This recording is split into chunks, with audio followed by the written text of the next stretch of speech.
Everyone, this is Tom Parmalee, the founder of funeralvision.com. And joining me here today is Chris Kruger, the CEO of the Foresight companies.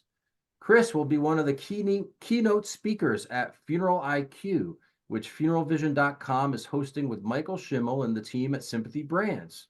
The event will be September 20th at the Live Casino and Hotel in Philadelphia. Thanks so much for joining me, Chris. Can you start off by sharing a little bit about yourself as well as what you do at Foresight? Sure, Tom. Thanks very much for the opportunity to be here this morning. So as you said, my name is Chris Kruger. I am with the Foresight companies. Foresight companies, we are almost a 40-year-old company. We are a funeral and cemetery, we're a consulting company focused on the funeral and cemetery profession. Myself, I've been involved in this profession now for almost 30 years. I began my career in funeral service with SCI, and in a number of different capacities was with them until 2009. And then I actually left the industry for a short period of time, but ultimately came back to the profession in 2019, joining Foresight, really, which was joining Dan Assard and Doug Gober here at Foresight. That was right after Doug had joined Dan as partners in the Foresight companies. You know, when I think of Foresight, I often think of you helping buyers and sellers. I also think of accounting. What is the host of services you provide funeral homes and services? Because I think I might just be scratching the surface there. And I want everyone to know really what it is you all do. Kind of you to say, Tom. We're not in the accounting business any longer, but we focus predominantly on strategic advisory, so helping people put some accountability in their business from a day-to-day basis. But the main part of what we do is succession planning. So we do help people in planning for the next phase of their life. So that involves buying and selling businesses. So part of our advisory work is really setting people up for that transition into retirement, transitioning the businesses to whether it be family, key employees, or selling the business outright. Now, you're the right man to ask this next question. I know a lot of funeralvision.com readers are always interested in what the M&A pipeline is looking like, and also what interest rates, what you expect interest rates to do and how that might affect multiples, because everybody at a certain point, wants to exit the business or pass it on. So what are you seeing in those areas? Well, if you go back in time, probably the peak of our multiples in this profession, and frankly, most of the world around us, was right around 2021, really, because that's when with the peak death rates, margins were strong, interest rates were very low, so the cost of money was cheap. So the multiples were extremely strong going back a couple of years ago. What we've seen in the last 2 years is I've seen multiples come down probably in the 10 to 15% range. So you hear often the multiples of EBITDA. And what I would say is that multiple of EBITDA has come down probably 1 time. So if it was a 7.5 times multiple, it's probably looking a little closer like a 6.5 times multiple nowadays. And that is a product of interest rates, right? So interest rates have gone up quite a bit over the last 24 to 36 months. It's not a great surprise to anybody. There's a lot of speculation in the marketplace right now as to what will happen to those, over the next 12 months.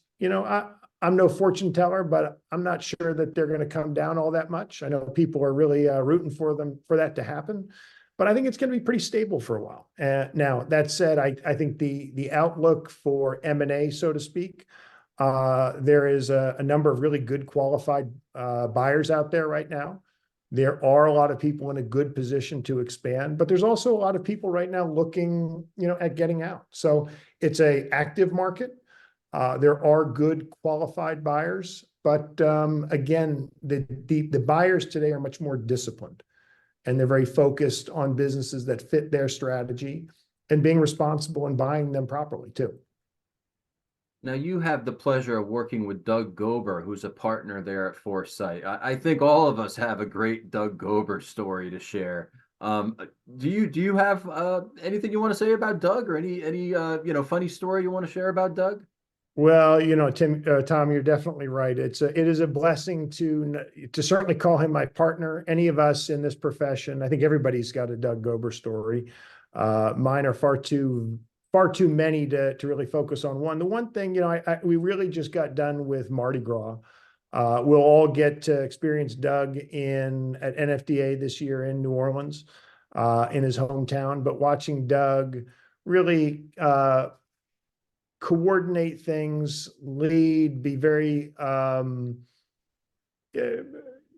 the way that he likes to share his stories, his experiences, and bring people along is just so it's really exciting for me to watch. It's exciting for me to be a part of his influence on so many people in so many different ways. I know it's pretty poor answer, but it's I'm just watching Doug shine in his glory is really what it's all about to me. I think one day I want to do Mardi Gras with Doug Gober. That is a dream of mine. It would be just incredible. At Funeral IQ, you're going to be delivering a presentation titled Consumer Snapshot: Attitudes and Behaviors That Define Your Future.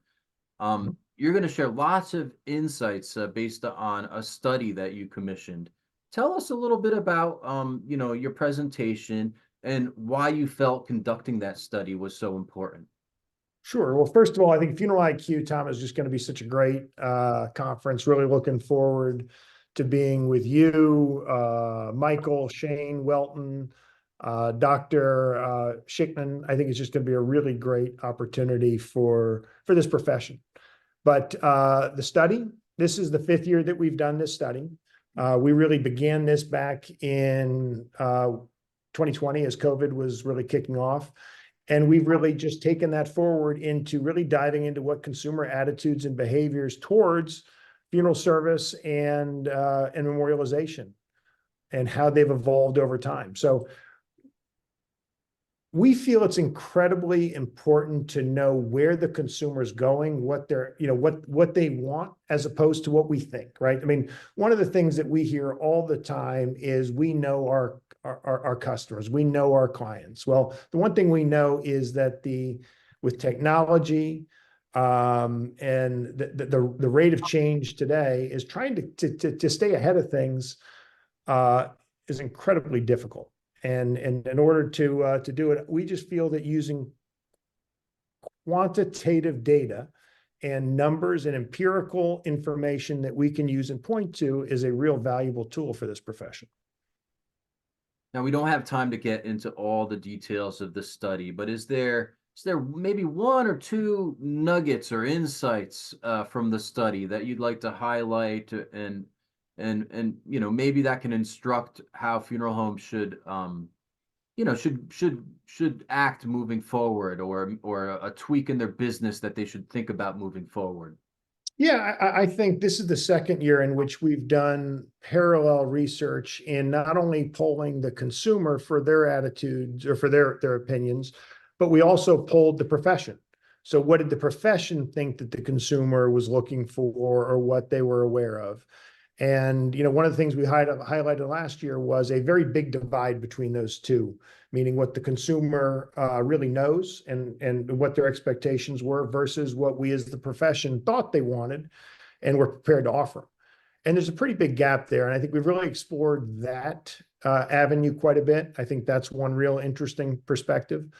And then continuing to look at how just some of those trends with technology, and particularly your online presence, whether it's owned or shared, but really understanding how those attitudes just as a whole have evolved so dramatically. I used to think that cycles in funeral service went in, a year or 2-year cycles, and then it almost became quarterly. Now it almost feels like the change in this profession is constant, and trying to stay on top of it and where those attitudes are going is a critical piece of that. So being able to just highlight some of those trends and what's stayed consistent, what's falling off, and what's showing, new signs.